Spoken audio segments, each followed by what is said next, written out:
नमस्कार दोस्तों, बहुत बहुत स्वागत करता हूं आपका आपके अपने YouTube channel bull and beer market में। दोस्तों, वोडाफोन आइडिया की हम बात कर रहे हैं और वोडाफोन आइडिया के लिए जहां सरकार से राहत मिलने के बाद आपने स्टॉक में एक बहुत ही अच्छा मूव देखा है, लेकिन लास्ट डे अगर ट्रेडिंग सेशन की हम बात करें तो वहां पर आपके लिए थोड़ा बहुत निराशा हाथ लगते हुए नजर आई, क्योंकि स्टॉक में उस तरह की तेजी देखने को नहीं मिली जिस तरह आपने उम्मीद की थी। लेकिन दोस्तों, अब वोडाफोन आइडिया ने अपना जो रोड मैप है उसको तैयार कर लिया है और वोडाफोन आइडिया आगे किस तरह से काम करने वाला है और आपको स्टॉक से लेकर के कंपनी से लेकर के सारी चीजें यहां पर समझ में आ जाएंगी, किस तरह से आपकी रणनीति रहनी चाहिए और कंपनी की आगे की रणनीति क्या है। तो वीडियो में दोस्तों बने रहिएगा और अगर आपने अभी तक चैनल को सब्सक्राइब नहीं किया है तो कर लीजिएगा और वीडियो पसंद आए तो एक लाइक दबाइएगा और कमेंट बॉक्स में अपनी राय भी जरूर दीजिएगा। दोस्तों देखिए, वोडाफोन आइडिया पिछले काफी समय से सिर्फ इस वजह से परेशान है कि उसके पास पैसे की कमी है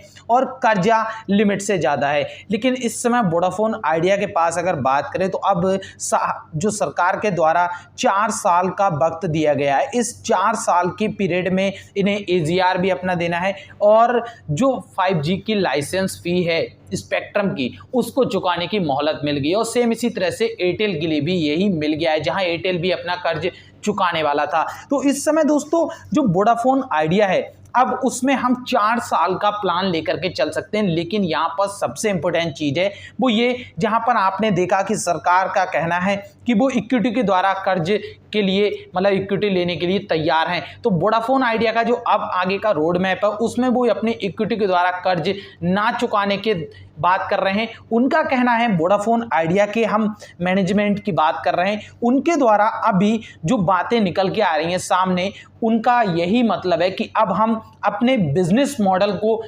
अच्छा करेंगे और अपना जो नेटवर्क है उसको फैलाने की कोशिश करेंगे, क्योंकि वोडाफोन आइडिया के पास पैसे के साथ साथ दूसरी सबसे बड़ी कमी है जो कि इनके सब्सक्राइबर कम होना। और सब्सक्राइबर जब कम होते हैं तो इनके पास पैसा आना कम शुरू हो जाता है, क्योंकि जाहिर सी बात है खर्चा उतना ही है बट कमाई कम हो जाती है। इसी वजह से वोडाफोन आइडिया काफी लंबे समय से घाटे में चलती हुई नजर आपके लिए आ रही है। अब वोडाफोन आइडिया का मतलब सिंपल सा यही है कि ये पैसा कमाएंगे और उस पैसे को कमाने के बाद अपना कर्ज कम करेंगे। तो यहां से वोडाफोन आइडिया के पास एक बेहतरीन मौका बनता हुआ नजर आएगा अगर आपके लिए सब्सक्राइबर इनके घटने कम हो जाएं और बढ़ना शुरू हो जाएं। और इस समय अगर जो इन्हें राहत मिली है सरकार के द्वारा उस चीज को आप बहुत ध्यान से समझिएगा। देखिए, सरकार ने कर्ज अभी चुकाने में राहत दी है, ना ही कर्ज खत्म हुआ है और ना ही इनके पास कोई नया पैसा आया है,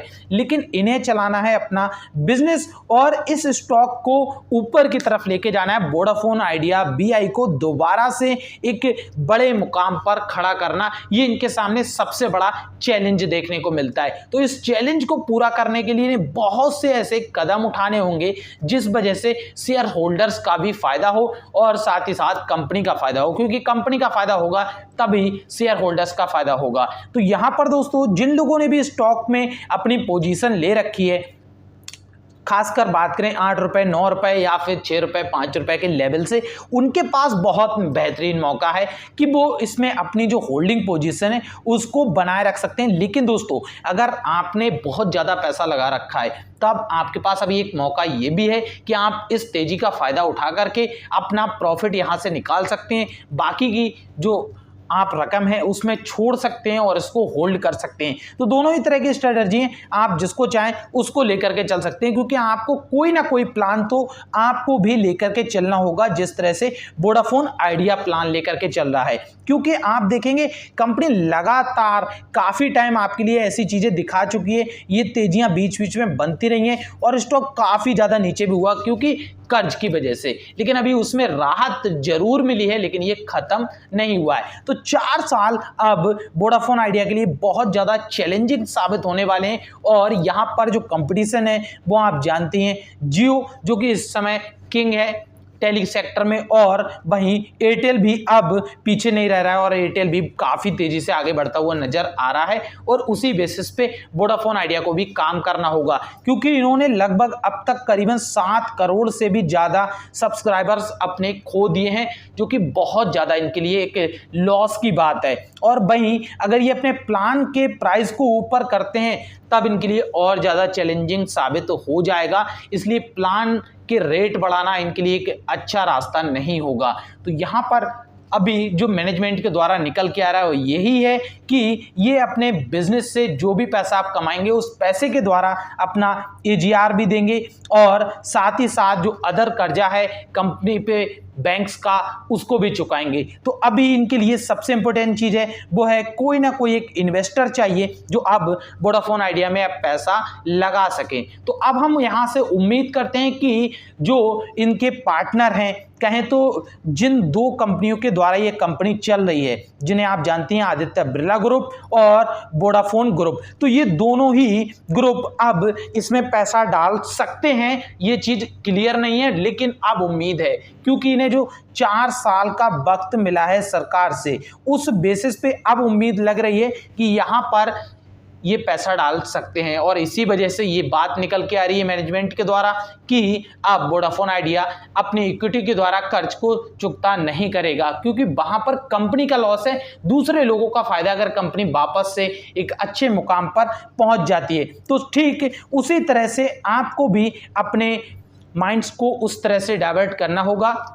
और अपना एक एग्जैक्ट प्लान लेकर के चलना होगा। वहीं अगर बात करें अब आने वाले Q2 में इनके रिजल्ट्स की, तो Q2 में भी आपको यहां पर लॉस देखने को मिल जाएगा दोस्तों। तो उस लॉस के पीछे अगर आप सोचें आने के बाद फैसला लेते हैं तो ये आपका डिसीजन गलत होगा, क्योंकि लॉस होना तो 100% तय है कि यहां पर इन्हें लॉस होगा। तो इसलिए थोड़ा सा सतर्क और सावधान रह करके जरूर चलिएगा दोस्तों। बाकी आप अगर इसका चार्ट देखेंगे तो मैक्सिमम चार्ट से भी आपको ये सारी चीजें समझ में आएंगी कि पिछले काफी समय से जब मार्केट में जियो आया और उसके बाद आप देखेंगे स्टॉक में बहुत बड़े कोई मूव नहीं आ पाए और स्टॉक नीचे की तरफ चला गया जब इन पे कर्ज का लोड कुछ ज्यादा ही हो गया। आप यहां से देख सकते हैं 2017 के बाद जैसे ही 2018 की जनवरी शुरू हुई और स्टॉक ने सीधा नीचे की तरफ का रुख कर लिया है। और यहां पर इन्वेस्टर सबसे ज्यादा फंस जाते हैं, खासकर रिटेल इन्वेस्टर। तो रिटेल इन्वेस्टर को बहुत ही ज्यादा